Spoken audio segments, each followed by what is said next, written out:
Bonjour à tous et bienvenue sur cet épisode du podcast de la puissance mentale. Aujourd'hui, on va parler vulnérabilité. On va voir à quel point justement, pour vous qui m'écoutez aujourd'hui, écoutez-le jusqu'au bout cet épisode-là parce que concrètement, il va vous aider à être beaucoup plus fort. Il va vous aider à être plus puissant.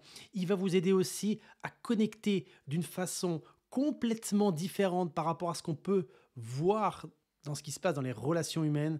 Bref, ça va vous permettre de passer un cap dans votre situation personnelle ou professionnelle. J'en suis convaincu parce que lorsque j'accompagne des personnes, que ce soit en individuel sur des accompagnements, j'allais dire haut de gamme, mais surtout très spécifiques, quand j'accompagne des athlètes de haut niveau, des dirigeants d'entreprise, des chefs d'entreprise, des personnes qui ont des grosses responsabilités et qui agissent souvent sous pression, des personnes qui ont des dizaines et des dizaines de salariés, d'employés avec eux.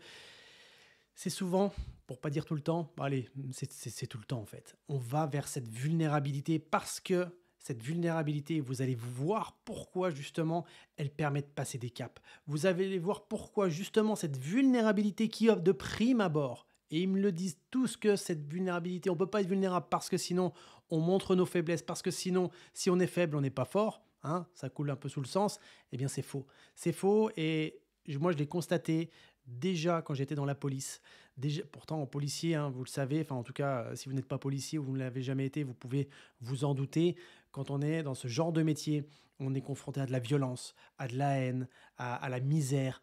On a intérêt d'avoir un mental fort, d'avoir cette capacité justement à se protéger au-delà du physique, mais à se protéger mentalement par rapport à l'horreur qu'on peut voir quotidiennement. Mais justement, lorsque j'étais dans la police, je me suis vraiment rendu compte à quel point cette vulnérabilité était pour moi une force. Par contre, évidemment, elle n'est pas à utiliser n'importe comment parce que certains utilisent la vulnérabilité, pas forcément de la meilleure des façons qui soit. En tout cas, encore une fois, c'est ma vérité, hein. Vous prenez, comme tous les épisodes, prenez que ce qui est bon pour vous. Moi, je ne vous impose rien. Je vous propose seulement mon point de vue qui vient très souvent du terrain. Et quand je dis du terrain, c'est surtout qu'il a été confronté à de nombreuses situations. Je me souviens quand j'étais dans la police, notamment à l'école des officiers, je formais des officiers, des commissaires. Et à un moment donné, je parle de vulnérabilité et il y a je me souviens, c'était une capitaine de police, elle me dit: «Non mais attends Geoffrey là, pour moi c'est impossible d'être vulnérable, je ne veux pas être faible vis-à-vis des gens qui travaillent sous mes ordres». Je suis OK, donc c'est intéressant parce que pour toi, la vulnérabilité, c'est uniquement de la faiblesse, c'est ça? Elle me dit: «Exactement, c'est ça». Et en fait, on en a discuté et à la fin de notre discussion, justement, elle s'est rendue compte à quel point ça allait pouvoir l'aider. Et ça va être tout l'objet de cet épisode où je vais vous montrer en tout cas mon point de vue par rapport à la vulnérabilité. Déjà, si on peut la définir, la vulnérabilité, pour moi, c'est cette capacité à observer, à être capable de voir là où on a des failles, là où on a des fragilités, là où on a des faiblesses. Un petit peu comme si on était dans un navire, un bateau, une barque, peu importe, une embarcation en fait, et d'avoir cette capacité à voir où il y a des trous dans la coque, où justement l'eau peut s'infiltrer. Un peu comme dans la vie, être capable de voir justement dans certaines situations si on a certaines fragilités. Face à tel individu, on se sent peut-être plus faible, peut-être qu'il y a des sujets qui vont venir nous émouvoir ou il y a des choses qui vont venir un peu nous chahuter. Et de croire que vous n'avez aucune fragilité, c'est peut-être ça aussi la plus grande des fragilités. J'ai connu des personnes qui ont réalisé des trucs incroyables, notamment je parlais quand j'étais dans la police, j'ai rencontré des gens qui sont intervenus au Bataclan, j'ai rencontré des gens qui allaient sur des prises d'otages et tout ça, donc forcément des missions en risque. Moi, j'ai pas fait ce genre de mission, je suis allé sur des missions d'interpellation matinales, on allait interpeller des personnes qui avaient sur des trafics de drogue, braquage, etc. Mais je ne suis jamais intervenu à un niveau plus élevé qui était là pour le coup réservé aux services très spécialisés comme le RAID, la BRI, etc. Et justement, moi, les plus solides que j'ai pu rencontrer, c'est ces gens qui avaient cette capacité à se remettre en question et qui étaient en mesure aussi de voir quelles étaient leurs parts d'amélioration, là où ils avaient justement des failles, des faiblesses.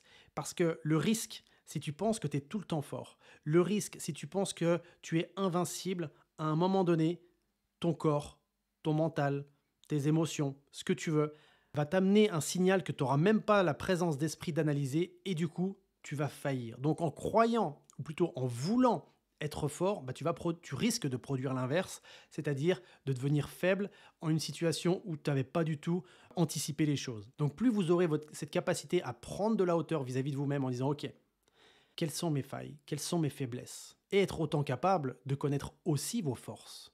C'est très important. Et plus vous allez mettre justement de la finesse dans cette analyse, et plus vous serez en mesure de l'utiliser comme une force. C'est vrai que ça peut paraître contre-intuitif parce que certains se disent oui, mais si je montre mes faiblesses, il va y avoir toute cette horde de charognards qui vont me sauter dessus un petit peu comme si j'étais une victime. Finalement, être vulnérable, est-ce que c'est être une victime? Non, parce que on va voir aussi comment utiliser cette vulnérabilité. Mais la première des choses, pourquoi être vulnérable va pouvoir augmenter votre force, votre puissance, votre présence? Parce que lorsque on est vulnérable, c'est aussi la porte ouverte à l'authenticité. Être vulnérable, c'est aussi être capable de montrer ses différentes facettes.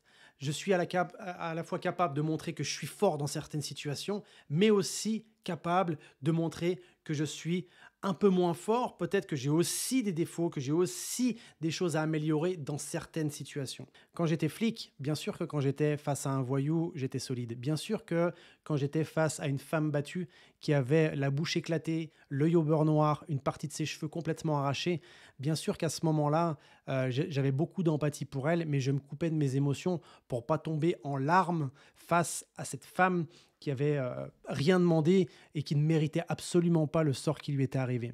Mais à ce moment-là, j'étais fort. À ce moment-là, j'avais une apparence où j'étais imperturbable. Par contre, quand j'arrivais chez moi, c'était autre chose. Quand j'arrivais chez moi, j'enlevais l'uniforme à la fois physiquement, c'est-à-dire que j'enlevais ma combinaison de flic, et j'enlevais aussi mentalement cette combinaison parce que je n'étais plus flic à la maison.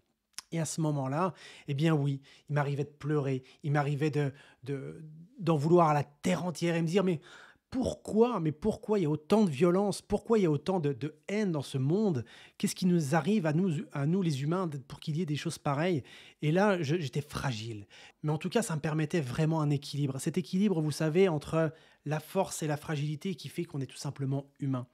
Et en réalité, c'était moi. Au départ, c'est vrai que quand il m'arrivait comme ça de me retrouver chez moi, alors évidemment pas tous les jours, hein, sinon dans ce cas-là, ça devient vraiment problématique et même c'est à se poser des questions si ce métier-là est vraiment fait pour soi. Au départ, quand je revenais de mission comme ça ou d'intervention et que j'avais vu des choses et il s'était passé des choses vraiment très compliquées, j'allais dans ma chambre, je le disais pas à Betty, puis j'allais pleurer, j'allais réfléchir, j'allais méditer, j'allais me nettoyer, on va dire, mentalement de tout ce que j'avais pu voir ou ressentir. Et puis après, à force vraiment d'avoir plus en plus conscience de qui j'étais et surtout d'aimer toutes les parts de moi, d'aimer autant la part de moi qui est fort, autant aimer la part de moi, celle qui est peut-être un peu plus fragile, eh bien à ce moment-là, je me suis autorisé aussi à le dire à Betty, dire écoute, là j'ai vraiment vécu une intervention qui était très compliquée, il s'est passé ça, il s'est passé ça. Alors, il y a des fois, je ne lui racontais pas, tout simplement parce que j'avais pas envie de ressasser ce qui s'était passé, mais quand elle me voyait pas bien, je m'autorisais à lui dire que j'étais pas bien. Et rien que ça, c'était aussi cette ouverture à l'authenticité, cette ouverture à oser être soi. Mais encore une fois, c'est quand est-ce que vous souhaitez mettre une facette de votre personnalité en avant. Plus vous serez en mesure de savoir quand vous voulez être fort, quand vous voulez être peut-être un peu plus perméable, plus vous autoriser à la fragilité, vous autoriser à mettre vos failles aussi en avant. Et là, plus vous allez devenir puissant. Parce que ça permet d'avoir moins de pression. Ça permet de se foutre un peu la paix en réalité. Et ça permet d'être beaucoup plus serein mentalement. Et ça permet aussi, moi je l'ai constaté, par moi personnellement, ce que je vivais, mais aussi quand j'accompagne des gens, à prendre de la hauteur par rapport à ce qui nous arrive et à s'autoriser en réalité à l'imperfection. Donc cette ouverture à l'authenticité, elle va aussi vous aider à être un plus grand leader. Et j'en parle souvent dans mes épisodes du leadership. Souvent, on pense que le leadership, c'est le fait de leader une équipe, de diriger une équipe, alors qu'en réalité, le premier leadership, c'est le leadership de soi-même. C'est être en mesure de percevoir ses émotions, d'être capable de les gérer, d'être capable d'être fort quand on doit être fort, d'être plus vulnérable quand on doit être vulnérable. Parce que ça, lorsque vous ouvrez à la vulnérabilité, c'est pas un risque vis-à-vis des autres. Au contraire, les autres vont voir en vous une humanité. Ils vont voir que vous êtes capable à un moment donné, de baisser aussi votre garde quand vous avez envie de baisser votre garde. Évidemment, quand moi j'étais face à un voyou, j'allais pas lui dire: «Oh là là, tu sais que mon métier est difficile, c'est vrai qu'en ce moment j'en ai un peu». Non, parce que c'était pas du tout le moment. Par contre, quand j'étais avec mes collègues, je m'autorisais à plus de vulnérabilité en disant: «Vous voyez les gars, c'était chaud quand même aujourd'hui. Là, on n'est vraiment pas passé loin et puis là, on a vraiment eu chaud au cul, hein». OK, déjà là, il y avait un degré de vulnérabilité qui était supérieur et quand j'étais avec ma propre femme, avec Betty, là, je m'autorisais à aller encore plus de vulnérabilité. Donc, vous voyez, ça permet vraiment de créer des liens parce que c'est un petit peu comme ces super-héros. Alors, je ne me compare pas du tout à un super-héros, évidemment, mais un super-héros, il a toujours une faille. Quelqu'un qui n'a pas de faille, c'est suspect, c'est louche. Un petit peu comme quand on voit des stories sur Instagram où les femmes ou les hommes ont tellement l'impression d'être parfaits, on se demande même si c'est pas de l'intelligence artificielle et s'ils existent vraiment. Et ce qui est inspirant, en fait, c'est lorsqu'on voit les deux facettes de la personnalité et de la personne. C'est qu'on dit, OK, la personne, elle est capable d'avoir une belle tenue, d'être bien dans un gala, d'être bel homme, belle femme, etc. Mais c'est quelqu'un qui est aussi capable d'être comme ça, plus décontracté, de porter des bottes en pleine campagne ou d'être un peu à l'arrache sur son canapé. Et ça, c'est inspirant. Pourquoi c'est inspirant? Parce qu'on voit inconsciemment les deux facettes de la personnalité. Et moi, je vois beaucoup de personnes qui ont du mal, justement, à faire preuve de vulnérabilité parce qu'elles ont le sentiment que si elles ouvrent leur vulnérabilité, c'est un risque. Si elles ouvrent leur vulnérabilité, c'est une faiblesse. Alors que pas du tout. Tu es un dirigeant, tu es face à une équipe, et à un moment donné, tu dis, OK les gars, on va débriefer par rapport à ce qui s'est passé là. Alors, avant toute chose, avant qu'on débriefe, j'ai conscience de toutes les erreurs que j'ai pu faire. Et j'ai envie qu'on en parle aujourd'hui. Imaginez ce dirigeant d'entreprise qui est face à 100 ou 200 personnes, ou même à 10 personnes, peu importe, qui est en mesure de voir ses propres erreurs, à quel point ça le rend puissant, à quel point ça le rend aussi humain vis-à-vis de ses collègues et de ses collaborateurs. Après, quand on est en train de dire, OK, j'ai fait des erreurs, le but, c'est pas non plus de se considérer comme une merde. Le but, c'est pas non plus de se mettre plus bas que terre et d'être ouvert aux critiques, aux menaces et être une victime. C'est pas ça l'idée. Mais par contre, si vous êtes en capacité d'admettre quand vous avez fait une erreur, là, vous avez un mental de champion. Là, vous avez un mental de leader. Parce que pourquoi aujourd'hui les grands de ce monde sont des grands de ce monde? Pourquoi ces gens-là en sont arrivés à ce niveau-là? C'est parce qu'ils ont développé cette faculté de prendre conscience les choses qui étaient bonnes, les choses qui pouvaient améliorer déjà chez eux avant même de le voir chez les autres. Et ça, c'est très puissant. Et si aujourd'hui, vous êtes dans le management, vous êtes dirigeant, chef d'entreprise ou même salarié, ou peu importe, et même dans le monde de l'accompagnement, de mettre en avant peut-être les erreurs passées que vous avez faites, peut-être les échecs que vous avez eus. Vous allez voir que ça inspire justement, ça inspire les gens qui vont vous écouter parce qu'ils se disent, bah, lui non plus, il n'est pas parfait. Et c'est vrai que, vous savez, même concernant ce podcast, ces épisodes-là, ou même quand je suis en formation, parce que je suis exactement la même personne, j'ose montrer ma vulnérabilité et de plus en plus. Mais encore une fois, c'est pas que j'ose la montrer, c'est que si elle est là et que je j'ai pas de raison de la cacher, eh bien, je la laisse se présenter. Il m'est arrivé sur des séminaires de sentir l'émotion monter et de laisser une larme couler. Il est où le problème? Il est où le problème? Et au contraire, il n'y a pas de problème. En tout cas, il n'y a pas de problème parce que je suis à la fois ce Geoffrey qui est capable d'être fort quand il doit être fort, de soulever des montagnes quand il doit soulever des montagnes, d'aller sauver des vies comme j'ai pu le faire dans le passé, et de risquer aussi ma vie à vouloir sauver celle des autres. Mais je suis aussi ce Geoffrey qui est ému quand on lui dit comme ça quelque chose de valorisant. Je suis aussi ce Geoffrey qui, devant des films, pleure parce que je trouve ça émouvant. Moi, vous me mettez à une émission où il y a des gamins qui chantent, laissez-moi maximum 5 minutes avant que j'ai les larmes aux yeux. Parce que justement, ça, c'est aussi, je sais que ça fait aussi partie de ma personnalité. Maintenant, là où il est important aussi de mettre de la conscience, être le plus authentique possible et sans jouer la comédie, sans jouer un jeu, on n'a pas besoin de ça.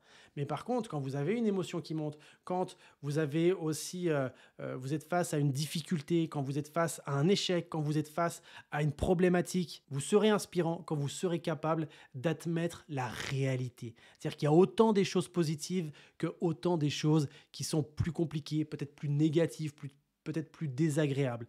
Et ça, tout ça, ça amène vraiment l'inspiration. Et enfin, le point aussi qui est important de prendre en considération, c'est que plus vous allez vous autoriser à accéder à cette vulnérabilité et plus vous allez développer votre résilience.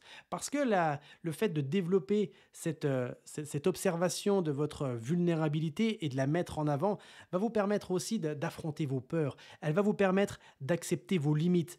Et d'affronter ses peurs et d'accepter ses limites va vous donner un pas vers la résilience. Donc vous voyez, ça c'est important de le prendre en considération parce qu'aujourd'hui on veut être résilient, on veut être fort, on veut être authentique, on veut être ce leader inspirant, on veut être en mesure de gérer un maximum de situations. Mais si tu fais pas preuve de vulnérabilité, tu vas juste passer pour quelqu'un qui est coupé de ses émotions, quelqu'un qui n'a pas de cœur, quelqu'un qui est une machine. Et le problème, c'est que au lieu d'inspirer, tu vas peut-être éblouir les gens et à force d'éblouir les gens ne voient plus clair et les gens ne te voient même plus et n'ont même plus envie de te suivre. C'est ça le risque. Alors, c'est vrai que je suis un peu tranché dans ce que je partage, mais quand on me dit, moi, c'est pas possible d'être vulnérable parce que j'ai tel poste ou tel poste, je me souviens, moi, de ce lieutenant de police. On était sur une situation d'émeute et à ce moment-là, il arrive et il dit: «Écoutez les gars», donc c'est moi qui suis en charge du commandement des opérations, du commandement des opérations, mais par contre, je ne connais pas du tout le terrain. Qui peut m'aider sur le terrain? Qui peut m'aider à me donner la configuration du terrain? Bah, ça, c'est une preuve de vulnérabilité. Parce qu'il met en avant une de ses faiblesses. Et quand je dis une faiblesse, c'est pas forcément une faiblesse émotionnelle, hein. C'est une faille dans son savoir-faire, une faille dans son savoir-être, une faille dans son savoir-faire faire aussi vis-à-vis des gens qu'il avait sous ses ordres. Bref, il a mis ça en avant. Et là, croyez-moi qu'à ce moment-là, j'ai vu dans le regard de mes collègues à quel point justement ce gars-là qui admettait ne pas connaître les dispositions du terrain, il était vu comme quelqu'un d'inspirant. Et d'ailleurs, par la suite, ce capitaine-là était vu comme quelqu'un d'exemplaire. Tout simplement parce que ce gars-là, il est en capacité de dire quand il est bon, eh ben il est bon. Quand il n'est pas bon et qu'il a des choses à améliorer, il est en mesure de le dire. Et donc, quand cette personne est incapable et a cette lucidité d'esprit, vous avez vraiment envie de le suivre. Parce que s'il vous dit qu'il est bon, c'est qu'il y a de fortes chances qu'il le soit. Et quand il vous dit qu'il est pas bon à un endroit et qu'il peut améliorer justement certaines choses, il y a de fortes chances aussi que ça soit la réalité.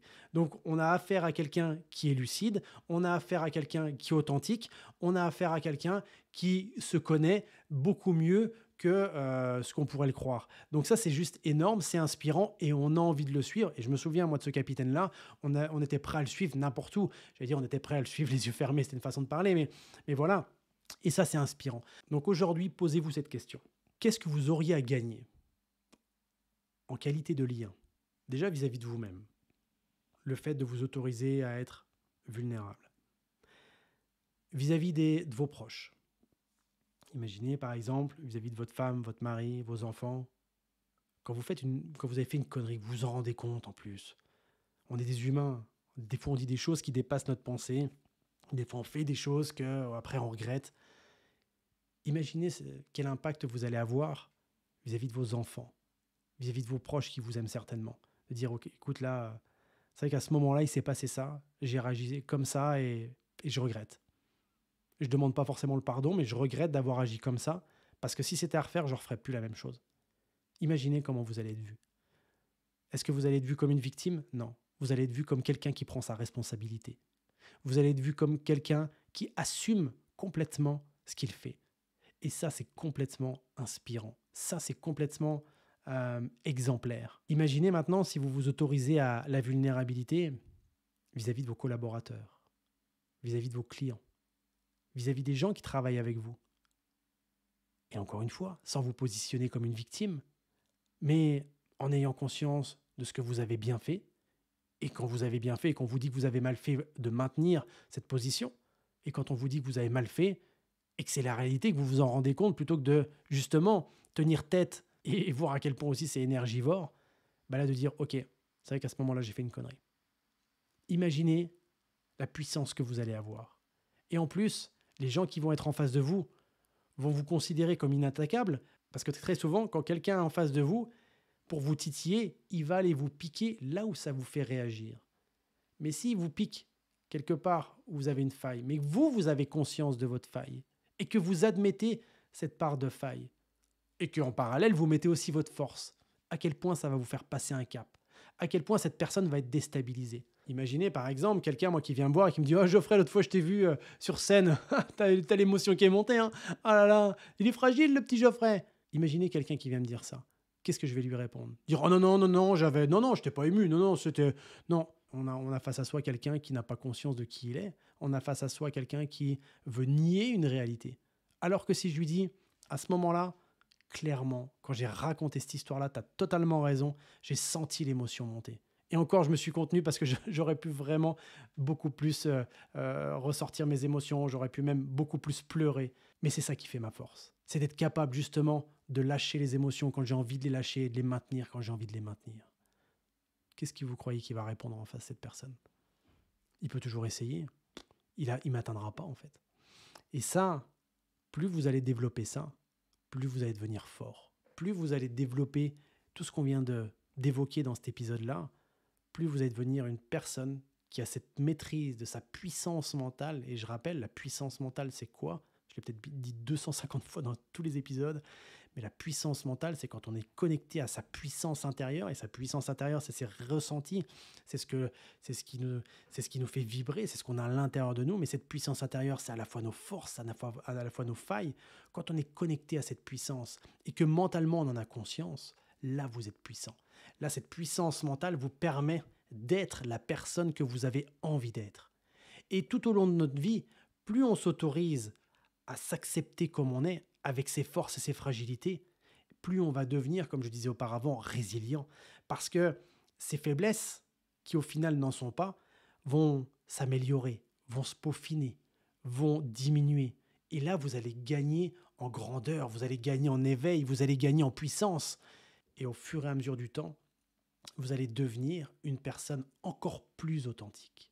C'est vraiment cette idée que plus vous vous autoriserez à être vulnérable, plus vous serez fort mentalement, plus vous serez fort émotionnellement, plus vous serez fort psychologiquement, et vous serez en mesure d'anticiper même des situations qui pourraient être risquées pour vous parce que vous connaissez vos failles, vos fragilités, vos faiblesses, on les appelle comme on veut.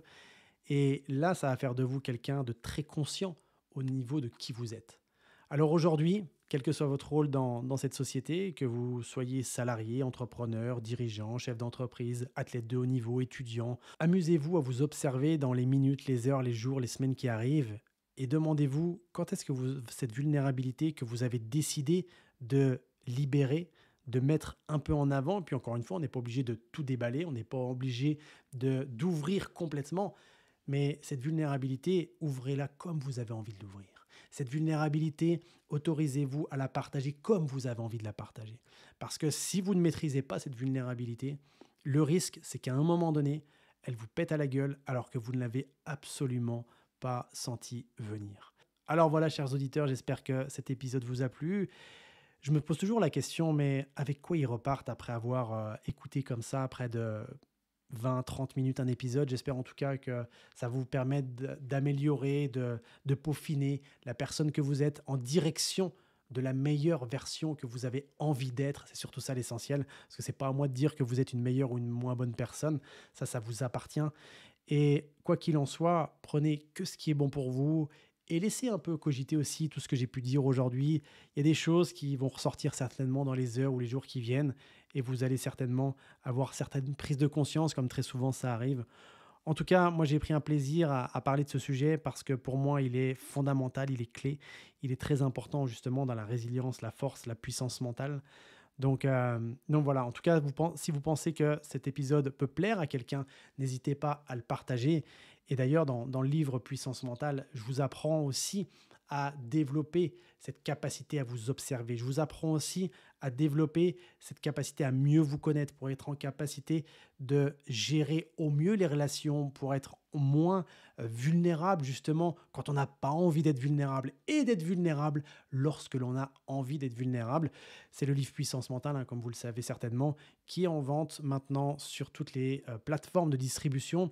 Et d'ailleurs, pour les personnes qui se sont procuré le livre, n'hésitez pas à mettre un maximum d'étoiles et de commentaires sur Amazon. Ça me permet à gagner en visibilité et surtout que de nombreuses personnes puissent bénéficier aussi de tout ce que je peux mettre comme contenu dans ce livre. Et vous pouvez aussi évidemment vous amuser à faire une photo avec le livre dans un endroit de votre quotidien, un endroit insolite comme vous voulez. Moi, je repartagerai sur les réseaux. Vous m'identifiez à Ma Puissance Mentale, vous cherchez Geoffrey Brochet sur Instagram, sur Facebook, sur LinkedIn, vous verrez, vous me trouverez nécessairement. Quoi qu'il en soit, prenez soin de vous, c'est ça l'essentiel. Et on se retrouve prochainement sur un autre épisode.